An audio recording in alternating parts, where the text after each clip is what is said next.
With me in studio, Colonel in the Reserves, Advocate Penina Shivrit-Baruch, and Daniel Sheikh, political commentator and former Israeli ambassador to France. So Daniel, I'm going to come to you first because we heard so much emotion when speaking, and it always is the case with families who have either been reunited with their loved ones but are still waiting for word on the rest of their family or rest of the communities involved. And it's such a heart-wrenching time for so many people. You are directly involved with these families, your sense of what it has meant now that the fighting is underway inside Gaza as we speak. Well, clearly these are difficult days because there doesn't seem to be an immediate prospect for a second round of exchanges. Plus, as we heard from Neta, and we hear from others, things are beginning to come out about the conditions that many of the hostages went through, and it's not pretty what we hear. It varies, it's true. It probably depends on who you were captive with, who were the people guarding you, but as a general rule, things were very difficult, probably more difficult than we had hoped. Physical conditions were very difficult, and in some cases we've heard stories about abuse, and so that only makes things even all the more urgent, obviously, to get these people out.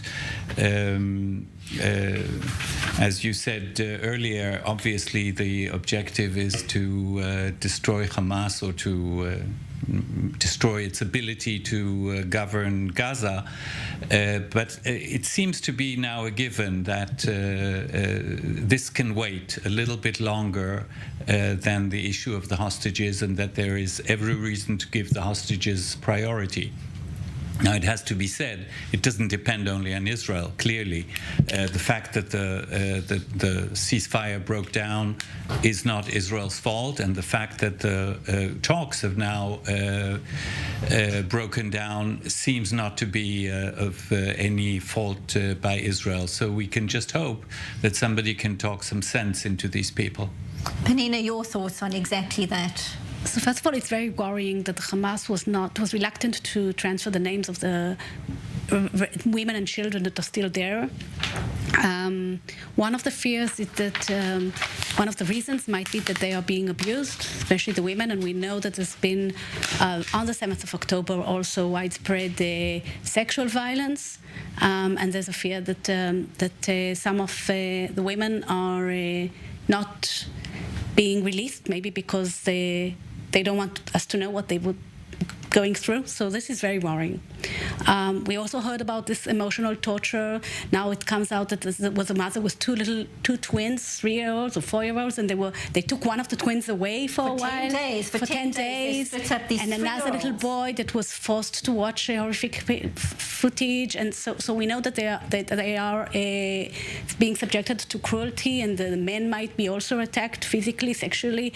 So this is very worrying, and this is a major concern. On the other hand, as was said before, first of all, it's the Hamas chose not to continue with the agreement, and also Israel has to continue its military operation against the Hamas, and because the alternative is really devastating for Israel's security, for the potential of people going back to their homes. For other fronts, the Hezbollah is waiting to see what will happen if we are not. We won't be considered as something that strengths that will deter our enemies. If we capitulate to the Hamas, what will the Hezbollah think? So there are a lot of considerations that are really come to, I would even say, existential threats to Israel that we have to consider. So this is a very difficult situation. I want to say something about the ICRC, though, because I do think I've worked with the ICRC when I was the head of the International Law Department. And I think part of the criticism is unfair. Tell us why, because it's certainly very upsetting to think that an 84-year-old woman didn't have medication. Yes, because I think that the idea that the ICRC can force the Hamas to do anything is just a little bit detached from reality. The Hamas is the one that makes the calls. The ICRC can, and they did ask to see to meet with the hostages, but the Hamas refuse. The ICRC cannot force the Hamas to give medication to anybody. So I think there's too much expectations from the ICRC, and on the other hand, it's not just a taxi. They are operating in a dangerous area. You could see even on the face of the ICRC woman or operative that she was concerned. They are endangering their lives in a battlefield. There are also aerial attacks. So I think they should get a little bit more credit. Sometimes I don't like their criticism on Israel because they keep very objective and say nothing about the Hamas, so they can continue to operate there, but do criticize Israel. There I have a criticism against the ICRC.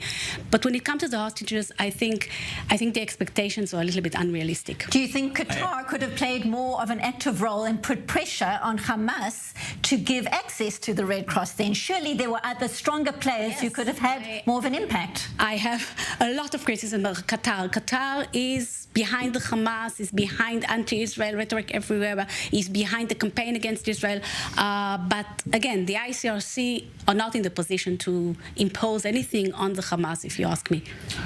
I agree generally. That's true. I mean, there's a lot of criticism about the ICRC about something that it doesn't really control. I mean, in the end of the day, it's Hamas that's holding the hostages, and they may or may not give the information to the ICRC. There's two things I'd like to say. First of all, you're right.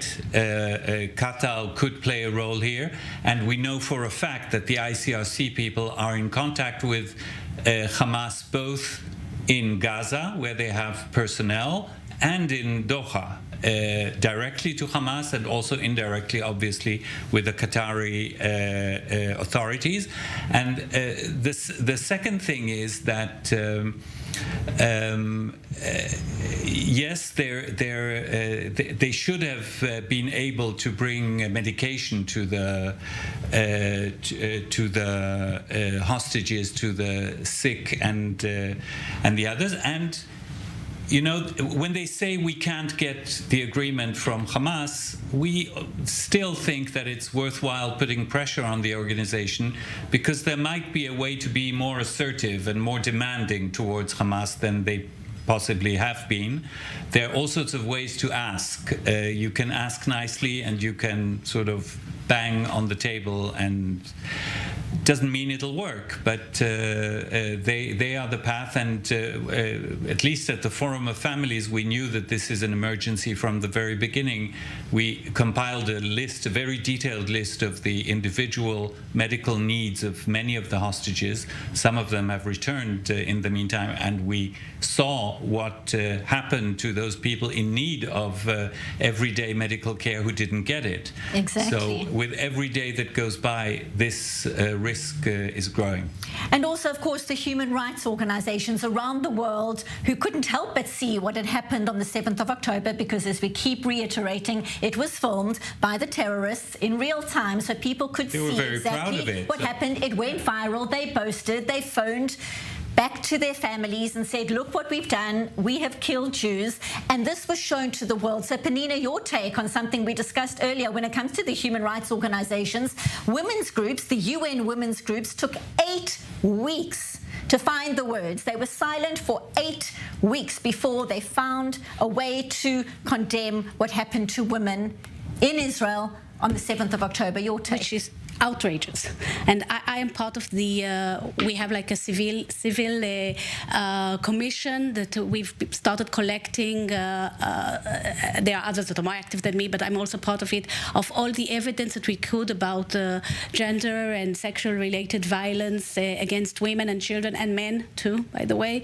And that as time passes, we get more and more of these horrific stories. And in all other cases, it's enough that a woman says, you know, these things happened. Here we have evidence, and nothing. This silence from UN women. In general, the UN is taking a very, very one-sided approach. We knew it's one-sided against Israel. I don't think I believe that how much so. I mean, this has really revealed the true face of most of the UN bodies, not all, but most of them. And women organizations, well, some women organizations, by the way, a Palestinian, also women organization did say something about what happened here. And so you have different women organizations, but in general, yes, we see in so many cases, human rights bodies that don't want to believe or believe and don't care, I don't know, but are really saying nothing about the terrible atrocities that happened here, and this is really making women and in general Israelis, I think, feel alone, feel that the world is really somehow looking at us in this twisted way that when things happen to us, it's not a human rights issue. And Daniel, given all your diplomatic experience in this field, are you surprised at exactly this, how long it took for women's groups at the UN and other organizations, to be frank, to find the words to condemn what was literally going viral, live footage at the time, happening on the 7th of October, and certainly in the days and weeks afterwards, it was difficult to miss. Anyone who was on social media couldn't help but see what was unfolding on that day. My dear Benita, I wish I could say I was surprised, but the fact is, I mean, I'm amazed in a sense that this can happen, but I'm not totally surprised.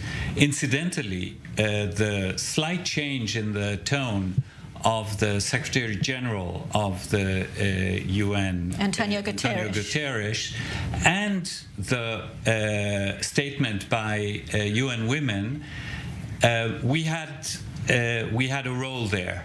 The Forum of Families wrote to our diplomatic group wrote to the Secretary General, enumerating all the relevant organizations that had said nothing, like, for example, UNICEF, which 2 weeks ago on International Children's Day didn't find the words to mention, even in a sentence, that there were 40 kids at the time that were in the worst imaginable distress. And we mentioned UN Women too. And we had the letter signed by former Ambassador Coletta Vital, who used to be ambassador in Portugal when Mr. Guterres was Prime Minister in Portugal. So it shows you these little things in diplomacy that happen.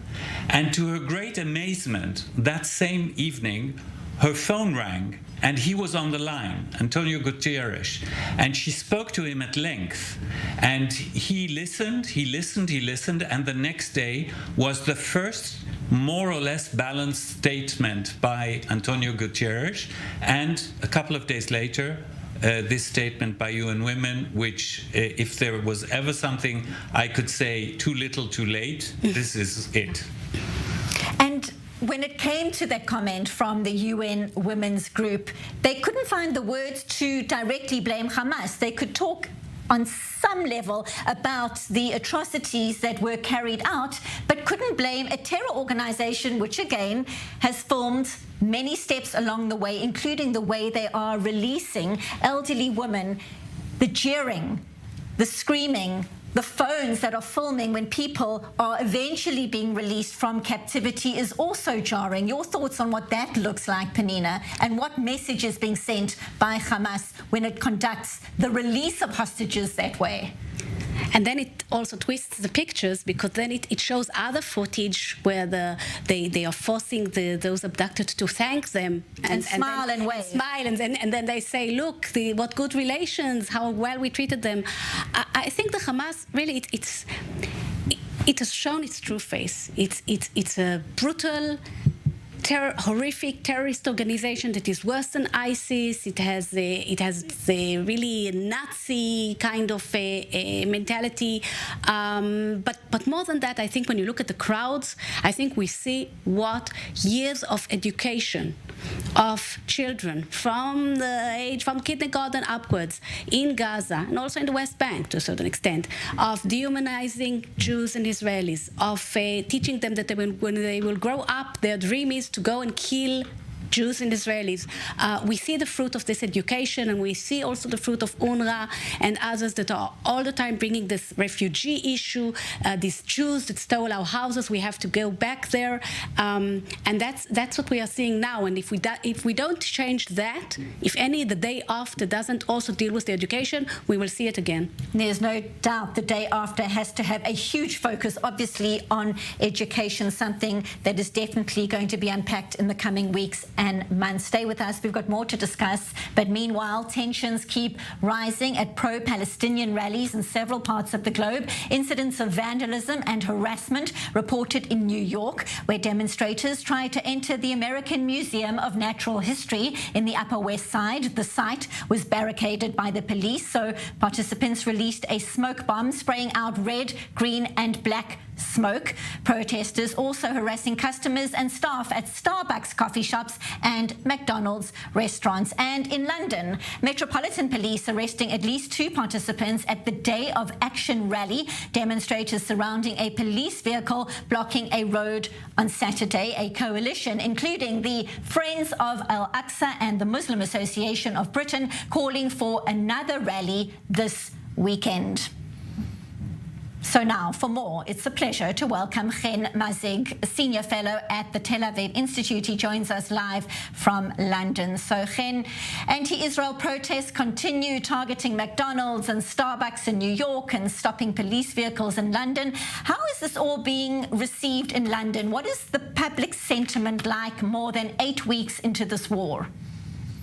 I think that generally around the world, people have woken up to what these demonstrations are really all about, because there's not Israeli and Palestinian flags. People are not really calling for peace. And I think that from conversations I'm having with my British friends and colleagues, they are really disheartened to see that those protests that have been marketed to the public as demonstrations for peace, and even the media has been covering them this way, are having those incidents week after week with chants that are racist and bigoted and anti-Semitic, that there are arrests every week. I mean, if you would go to a protest a week after week and see that the type of rhetoric and the violence that is erupting in every protest is something that does not represent what they told you it is, why would you go again? And I think that's why we're seeing such a smaller demonstration in the recent weeks than we saw in the beginning. I think that people are growing tired of the misinformation and the lies that they are being sold for in those demonstrations. Well, talking about misinformation or the way different developments are being perceived, you know the social media space so well. We know right now there are 137 hostages still in captivity in Gaza. We see the images, we're hearing testimony, people coming out talking about being held, in one case, by a teacher from UNRWA. We're hearing about children held in tunnels, the abuse, the assaults, children separated from families as well. What is it in terms of a response on social media? What are you seeing to these horrifying testimonies and details coming out of what happened in captivity? It's really, it's insane. The responses we're seeing on social media are just nothing short of insanity. It seems like a lot of people have completely lost the plot on this story. We're hearing people saying that the hostages actually had it well. They actually enjoyed their time being abused and violated and held in darkness for weeks. Some people on social media really have bought into the Hamas propaganda that it's actually it's been a great time for them. The videos of the release, which for all of us, us seeing this, we know how ridiculous it is to see the hostages being released and forced to smile at gunpoint. But for people around the world, people that don't know better, they actually think that this is what the situation is like. And we're hearing conversations from public officials in America, from elected officials being saying things that are just so bizarre. We heard today that it's actually the ceasefire that led Hamas to releasing the hostages, as if Israel only ceasefire, the Hamas would release the hostages. Why did they kidnap them to begin with then? There was a ceasefire, as we all know, on October 6th. but then they still invaded Israel and kidnapped those kids and kidnapped those families. Hamas is not interested in releasing them. The only way that they would release them is if Israel would. I mean, the only reason we got to the release deal and agreement was because Israel intensified the attacks. So I mean, but people on social media, when they see that, they actually believe Hamas's propaganda. We can argue why they're actually believing it, but I think the basic reason is that people are just not educated, and they would buy anything that people sell them in short graphics and messaging. Something that I try to also simplify the information this way, but I think we need to do more of that. It's still so staggering because, as we've been discussing many times, the fact of the matter is Hamas filmed what happened on the 7th of October themselves. Those images went viral and still people are questioning what happened. It really is mind-boggling. I want to turn to something you'll also know a lot about. It's the celebrity world, for whatever that means right now. Susan Sarandon apologizing to American Jews for an anti-Jewish speech given at a pro-Palestinian protest last month, in which she said that Jews are finally, quote, getting a taste of what it is like to be a Muslim in the United States. She's apologizing now, but give us an understanding through the cyber world, through social media, the impact when celebrities with a huge following on social media make ridiculous comments like that and then apologize a couple of weeks later. Yeah, I'm so tired of this trend that celebrities and supermodels and has-been actors are taking a political stand on something they don't know anything about. Even in her apology, Susan Sarandon failed to acknowledge the fact that Jews have been actually attacked in the Middle East, throughout the Middle East, before the creation of Israel. In her eyes, Jews come from Europe, and that we never faced the oppression that Muslims are facing in America. I think her apology was too late and really shallow, showing a complete lack of understanding of anti-Semitism or Jewish people or Israel. And yet she feels so emboldened to go into those marches and to speak up for a cause she knows nothing about. I mean, if you don't know anything about anti-Semitism and how it functions in society, maybe you're not the right person to comment on the Israeli-Palestinian conflict. Or supermodels like Gigi Hadid and Bella Hadid and their misdemeanor of a father and all of this family that has been engaging in so much hate speech and so much misinformation and violent hate speech against the Jewish community. They have no responsibility. They take no accountability for what they're doing. Gigi Hadid later on said something that she's sorry for what she said, but the damage is done. Millions of followers are seeing our content, they're seeing what they're saying, and they believe it because they're celebrities, and that's really sad. And I think I love seeing a lot of Jewish celebrities speaking up this time, but we just need more of that. Gigi Hadid also saying that she did not fact check or deeply think before sharing her post. Those were the words from Gigi Hadid after her, as you say, comments, false claims about Israel, but as we keep on saying, too little too late. Thank you so much, though, to you. We so appreciate you speaking to us, as always, live from London. Chen Mazig, Senior Fellow at the Tel Aviv Institute in London. Thank you, as always, for being with us. Thank you so much.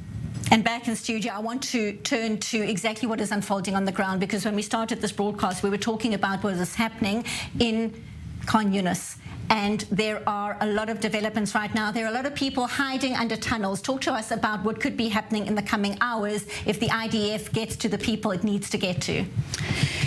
Well, it's going to be very difficult. It's a very dangerous area. It's dangerous for the soldiers because it's populated. There are many terrorists there and tunnels, and there's also the danger of civilian casualties because there are many civilians there. The IDF did issue warnings telling people to leave the areas that it is operating inside, but still there are many civilians, and we know that the Hamas also prevents people from leaving and uses them as shields.